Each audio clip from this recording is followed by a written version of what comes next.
Gipuzkoako Foru Aldundian lehen pausoa leku aukeratzea izan da eta zehaztu du zergaitik aukeratu duten zestoako harrobia. Gipuzkoen abandonauta dagon harrobietatik handiena dalako, beraz, nolabait kapazidadetik ahalmen gehien ematen diguna dalako. Beste arrazoi bat da ondo komunikaute dagoela, ez zuzen ere. Iñaki Errazkinek esan du 15 hilabeteko epea aurre ikusi dutela hondakinen biltegia martxan jarri aurretik, ingurumen eta beste zenbait baimen bideratu behar direlako. Tratamendu aldetik egun munduan dauden prozesu aurreratuenak aplikatuko direla ere esan du Alemaniako eredua jarraituz. Horrela, lortzen dana da, hain zuzen, bizigabetutako material hori benetan bermatzien ez duela aktibitate biologikoik izango. Bere aktibitate biologikoa erabat ezinezkoa dela. Naiz eta edozer gauzakin busti.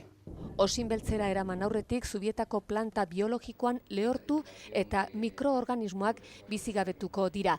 Ez usain ez da lixibatu arriskurik ere ez lukete izango hondakin horiek. Dena den harrobia bera impermeabilizatu egingo da aldez aurretik. Zestuko udaleko langileek izango litatezke, haren kudeaketa egingo luketenak.